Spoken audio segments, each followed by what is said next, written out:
नमस्कार दोस्तों, स्वागत है आपका हमारी YouTube channel exam easy for you पर।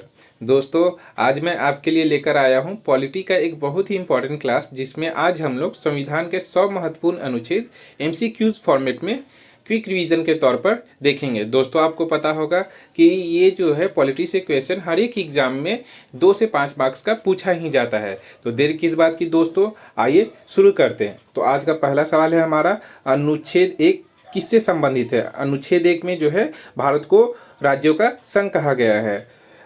दूसरा क्वेश्चन देखें, भारत को राज्यों का संघ किस अनुच्छेद में कहा गया है? इसका उत्तर है अनुच्छेद 1। किस अनुच्छेद के तहत नए राज्यों का गठन, सीमाओं में परिवर्तन किया जा सकता है? इसका उत्तर हो जाएगा अनुच्छेद 3। भारतीय संविधान के अनुसार नागरिकता की प्रारंभिक व्याख्या किस अनुच्छेद में की गई है? इसका उत्तर हो जाएगा अनुच्छेद 5। किस अनुच्छेद में भारत की एकता और अखंडता की रक्षा की बात की गई है? तो इसका उत्तर हो जाएगा मेरा 51A जो है, ये हमारा मौलिक अधिकार नहीं, ये मौलिक कर्तव्य है, 51A। ठीक है, फिर हम लोग आते हैं मौलिक अधिकारों की शुरुआत किस अनुच्छेद से होती है? इसका उत्तर हो जाएगा अनुच्छेद 12। फिर समता का अधिकार किस अनुच्छेद में वर्णित है? अनुच्छेद 14। फिर जाति, धर्म, लिंग आदि के आधार पर भेदभाव पर प्रतिबंध किस अनुच्छेद में है? अनुच्छेद 15। समान अवसर का अधिकार किस अनुच्छेद में दिया गया है? अनुच्छेद 16। फिर अछूत प्रथा का उन्मूलन किस अनुच्छेद में वर्णित है? अनुच्छेद 17, जिसको हम लोग बुक में अस्पृश्यता का अंत के तौर पर भी देखते हैं। फिर हमारा है उपनामों की समाप्ति का प्रावधान किस अनुच्छेद में है? इसका उत्तर हो जाएगा अनुच्छेद 18, या फिर उपाधियों का अंत ऐसे भी लिखा हुआ होता है। फिर हम लोग देखते हैं स्वतंत्रता का अधिकार किस अनुच्छेद में शामिल है? इसका उत्तर हो जाएगा अनुच्छेद 19, अनुच्छेद 20 और अनुच्छेद 21। फिर हम लोग आते हैं जीवन और व्यक्तिगत स्वतंत्रता का अधिकार किस अनुच्छेद में है? तो इसका उत्तर हो जाएगा मेरा अनुच्छेद 21। फिर हम लोग देखते हैं गिरफ्तारी से सुरक्षा का अधिकार किस अनुच्छेद में दिया गया है? अनुच्छेद 22। फिर हम लोग देखते हैं बंधुआ मजदूरी पर प्रतिबंध किस अनुच्छेद में है? तो इसका उत्तर हो जाएगा अनुच्छेद 23। बच्चों से खतरनाक कार्य न कराने का प्रावधान किस अनुच्छेद में है? अनुच्छेद 24। धर्म की स्वतंत्रता किस अनुच्छेद में दी गई है? इसका उत्तर हो जाएगा अनुच्छेद 25। फिर हमारा धार्मिक संस्थाओं को स्वतंत्रता किस अनुच्छेद में दी गई है? तो इसका उत्तर हो जाएगा अनुच्छेद 26। फिर धार्मिक कर पर प्रतिबंध किस अनुच्छेद में है? तो इसका उत्तर हो जाएगा अनुच्छेद 27।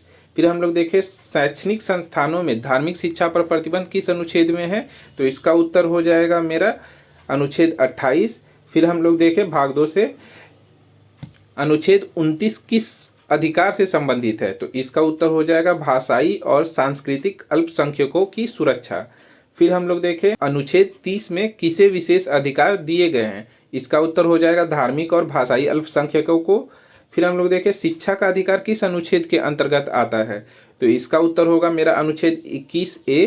फिर हम लोग देखें संविधान की रक्षा हेतु सीधे उच्चतम न्यायालय जाने का अधिकार किस अनुच्छेद में है? तो इसका उत्तर मेरा हो जाएगा अनुच्छेद 32। फिर हमारा है भारत में मौलिक अधिकारों को लागू कराने के लिए किस अनुच्छेद के तहत रीट जारी की जाती है? इसका उत्तर हो जाएगा अनुच्छेद 32। अनुच्छेद 32 के तहत सुप्रीम कोर्ट और अनुच्छेद 226 के तहत हाई कोर्ट द्वारा। फिर हमारा संविधान की प्रस्तावना न्याय, स्वतंत्रता, समता और बंधुत्व का उल्लेख करती है। यह प्रस्तावना किस अनुच्छेद का भाग है? तो याद रखेंगे दोस्तों, प्रस्तावना किसी भी अनुच्छेद का भाग नहीं है, बल्कि ये एक अलग भाग है। ठीक है, फिर हम लोग देखते हैं संविधान के किस भाग में राज्य के नीति निदेशक सिद्धांत हैं? तो इसका उत्तर हो जाएगा भाग 4। फिर हम लोग देखें राजनीति निदेशक सिद्धांतों की शुरुआत किस अनुच्छेद से होती है? इसका उत्तर हो जाएगा अनुच्छेद 36। फिर हम लोग देखें पंचायती राज की स्थापना किस अनुच्छेद द्वारा निर्देशित है? इसका उत्तर हो जाएगा अनुच्छेद 40। राज्य द्वारा ग्राम पंचायतों का संगठन किस अनुच्छेद में उल्लेखित है? इसका उत्तर भी हो जाएगा 40। मुफ्त और अनिवार्य शिक्षा का प्रावधान किस अनुच्छेद में है? तो इसका उत्तर हो जाएगा अनुच्छेद 45। न्यायपालिका और कार्यपालिका का पृथक्करण किस अनुच्छेद में है? इसका उत्तर हो जाएगा मेरा अनुच्छेद 50। अंतर्राष्ट्रीय शांति और सुरक्षा को बढ़ावा देना किस अनुच्छेद में उल्लेखित है? तो इसका उत्तर हो जाएगा अनुच्छेद 51। मूल कर्तव्यों का उल्लेख संविधान में किस अनुच्छेद में किया गया है? इसका उत्तर हो जाएगा अनुच्छेद 51A। भारत का राष्ट्रपति किस अनुच्छेद के अंतर्गत उल्लेखित है? इसका उत्तर हो जाएगा अनुच्छेद 52। राष्ट्रपति की कार्यकारी शक्ति का उल्लेख किस अनुच्छेद में है? तो इसका उत्तर हो जाएगा अनुच्छेद 53। राष्ट्रपति का निर्वाचन किस अनुच्छेद में वर्णित है? इसका उत्तर हो जाएगा अनुच्छेद 54। फिर हमारा राष्ट्रपति के निर्वाचन की प्रक्रिया किस अनुच्छेद में वर्णित है? इसका उत्तर हो जाएगा अनुच्छेद 55। राष्ट्रपति का कार्यकाल किस अनुच्छेद में निर्धारित है? इसका अनुच्छेद हो जाएगा 56। राष्ट्रपति के पुनर्निर्वाचन की योग्यता किस अनुच्छेद में है? इसका उत्तर हो जाएगा अनुच्छेद 57। फिर उपराष्ट्रपति का मुख्य कार्य क्या है? तो उपराष्ट्रपति का मुख्य कार्य है राज्यसभा का अध्यक्ष होना, जो कि अनुच्छेद 64 में कहा गया है। उपराष्ट्रपति का निर्वाचन किस अनुच्छेद में वर्णित है? तो अनुच्छेद 66। प्रधानमंत्री का उल्लेख संविधान में किस अनुच्छेद में किया गया है? इसका उत्तर हो जाएगा अनुच्छेद 74। फिर देखते हैं किस अनुच्छेद के अंतर्गत मंत्रिपरिषद राष्ट्रपति को सलाह देती है? इसका उत्तर हो जाएगा अनुच्छेद 74। फिर देखते हैं प्रधानमंत्री की नियुक्ति कौन करता है? इसका उत्तर हो जाएगा राष्ट्रपति, अनुच्छेद 75 में कहा गया है। महान्यायवादी का उल्लेख किस अनुच्छेद में है? तो इसका उत्तर हो जाएगा अनुच्छेद 76। केंद्र सरकार का कार्य किस अनुच्छेद में उल्लेखित है? तो इसका उत्तर हो जाएगा अनुच्छेद 77। फिर हम लोग देखते हैं भारतीय संसद की संरचना किस अनुच्छेद में वर्णित है? तो इसका उत्तर हो जाएगा मेरा अनुच्छेद 79। फिर हम लोग देखते हैं राज्यसभा की रचना किस अनुच्छेद में वर्णित है? तो इसका उत्तर हो जाएगा अनुच्छेद 80। फिर देखते हैं लोकसभा की अधिकतम संख्या किस अनुच्छेद में निर्धारित है? इसका उत्तर हो जाएगा अनुच्छेद 81। फिर हम लोग देखते हैं लोकसभा की अवधि कितना है? तो इसका उत्तर हो जाएगा मेरा 5 वर्ष, जो कि अनुच्छेद 83 में बताया गया है। फिर हम लोग देखते हैं अंतरिम बजट किस अनुच्छेद के अंतर्गत आता है?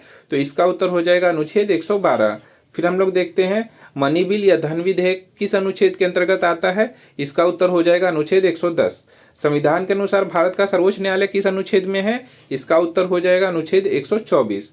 फिर हम लोग देखें सुप्रीम कोर्ट के न्यायाधीश की नियुक्ति कौन करता है? तो इसका उत्तर हो जाएगा राष्ट्रपति, जो कि अनुच्छेद 124 में कहा गया है। राज्यों में उच्च न्यायालय किस अनुच्छेद में वर्णित है? अनुच्छेद 214, अनुच्छेद 215 और अनुच्छेद 216।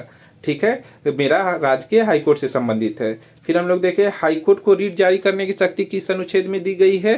तो इसका उत्तर हो जाएगा अनुच्छेद 226 और 32 के तहत सुप्रीम कोर्ट। फिर हम लोग देखें राज्यों का राज्यपाल किस अनुच्छेद में वर्णित है? इसका उत्तर हो जाएगा अनुच्छेद 153, अनुच्छेद 154 और अनुच्छेद 155 में राज्यों के राज्यपाल से संबंधित जो है उल्लेख किए गए हैं। फिर हम लोग देखते हैं राज्यपाल की नियुक्ति कौन करता है? तो राज्यपाल की नियुक्ति राष्ट्रपति करते हैं, अनुच्छेद 155 में बताया गया है। फिर हम लोग भाग 4 से देखते हैं प्रश्न।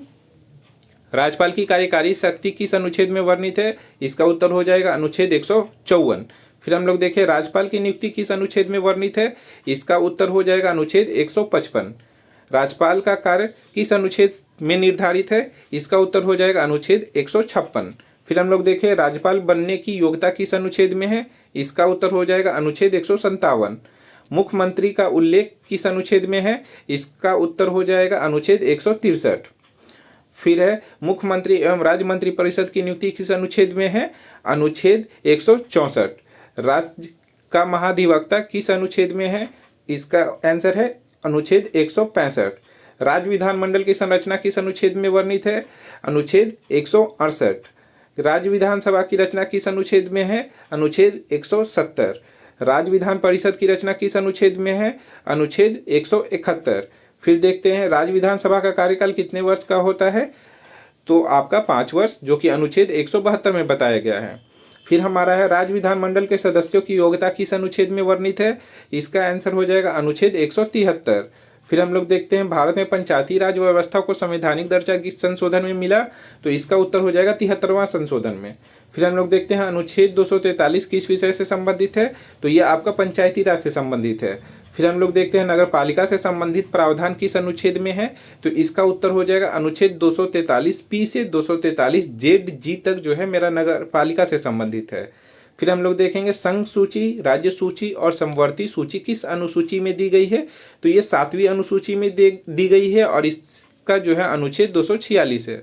फिर हम लोग देखें विधायी शक्तियों का विभाजन किस अनुच्छेद में है? तो इसका आंसर हो जाएगा अनुच्छेद 246। फिर हम लोग देखें राज्यों और संघ के बीच विवाद के समाधान हेतु कौन सक्षम है? तो इसका उत्तर हो जाएगा उच्चतम न्यायालय, जो कि अनुच्छेद 131 में कहा गया है। फिर हम लोग देखें वित्त आयोग का गठन किस अनुच्छेद के तहत होता है? तो इसका आंसर मेरा हो जाएगा अनुच्छेद 280। फिर हम लोग देखते हैं केंद्र और राज्यों के बीच वित्तीय संबंध किस अनुच्छेद में वर्णित है। उसका उत्तर हो जाएगा अनुच्छेद 268 से 281। फिर हम लोग भाग 5 से प्रश्न देखते हैं। आपातकाल की घोषणा किस अनुच्छेद के तहत होती है, तो 352। फिर राष्ट्रपति शासन किस अनुच्छेद में वर्णित है, अनुच्छेद 356। फिर हम लोग देखते हैं वित्तीय आपातकाल किस अनुच्छेद में वर्णित है, अनुच्छेद 360। फिर हम लोग देखते हैं अनुच्छेद 352 किस प्रकार के आपातकाल से संबंधित है, तो ये इसका उत्तर हो जाएगा राष्ट्रीय आपातकाल। फिर हम लोग देखते हैं आपातकाल के दौरान संसद को किस प्रकार की शक्ति मिलती है, इसका उत्तर हो जाएगा अनुच्छेद राज्य कानून बनाने की, जिसका जो है उल्लेख अनुच्छेद 353 में किया गया है। फिर हम लोग देखते हैं राष्ट्रीय आपातकाल लगाने के लिए किन कारणों को आधार माना जा सकता है, तो इसका उत्तर हो जाएगा युद्ध, बाहरी आक्रमण और सशस्त्र विद्रोह। ठीक है, हम लोग फिर अगला क्वेश्चन देखते हैं। अनुच्छेद 355 किससे संबंधित है, तो अनुच्छेद 355 में केंद्र द्वारा राज्यों की रक्षा करना जो है बताया गया है। राष्ट्रपति शासन लागू करने से पहले किसका विफल होना आवश्यक है, तो जो है राज्य सरकार का विफल होना आवश्यक है, जो कि अनुच्छेद 356 में बताया गया है। वित्तीय आपातकाल की घोषणा कब की जाती है, इसका उत्तर हो जाएगा जब राष्ट्रपति को लगे कि वित्तीय स्थिरता को खतरा है। संविधान संशोधन प्रक्रिया किस अनुच्छेद में दी गई है, तो ये आपका अनुच्छेद 368 में बताया गया है। संविधान संशोधन कितने प्रकार से किया जा सकता है, तो संविधान संशोधन आपका 3 प्रकार से किया जा सकता है। फिर है हमारा अनुच्छेद 370 किससे संबंधित है, अनुच्छेद 370 आपका जम्मू कश्मीर को विशेष राज्य का दर्जा से संबंधित है, जो कि उसका कुछ पार्ट अब खत्म हो गया है। अनुच्छेद 371 किससे संबंधित है, तो अनुच्छेद विशेष राज्यों को विशेष प्रावधान देता है। फिर संविधान का कौन सा अनुच्छेद केंद्र सरकार को राज्य सरकार को निर्देश देने का अधिकार देता है, इसका उत्तर हो जाएगा अनुच्छेद 365। यदि कोई राज्य संविधान के अनुसार कार्य नहीं करता तो केंद्र किस अनुच्छेद के तहत हस्तक्षेप कर सकता है, इसका उत्तर हो जाएगा अनुच्छेद 355, 356 और 365। फिर हमारा भारत का संविधान कितने भागों में विभाजित है, तो इसका उत्तर हो जाएगा मेरा 22 भाग में। फिर हमारा संविधान की 8वीं अनुसूची में कितनी भाषाएं हैं, तो इसका उत्तर हो जाएगा 22 भाषाएं। फिर हमारा है अनुच्छेद 301 किस अधिकार से संबंधित है, इसका उत्तर हो जाएगा संपत्ति का अधिकार। फिर हमारा अनुच्छेद 312 किससे संबंधित है, ये हो जाएगा अखिल भारतीय सेवाओं की स्थापना से संबंधित है। फिर हमारा है अनुच्छेद 365 में क्या प्रावधान है, तो इसमें जो है राज्य की विफलता को राष्ट्रपति शासन लागू करने का आधार मानना, इससे संबंधित बात कहा गया है। तो दोस्तों आज की वीडियो में बस इतना ही है। कल हम लोग फिर मिलेंगे एक महत्वपूर्ण टॉपिक के साथ। अगर वीडियो आपको पसंद आया हो तो प्लीज़ लाइक एंड सब्सक्राइब करना ना भूलें। धन्यवाद।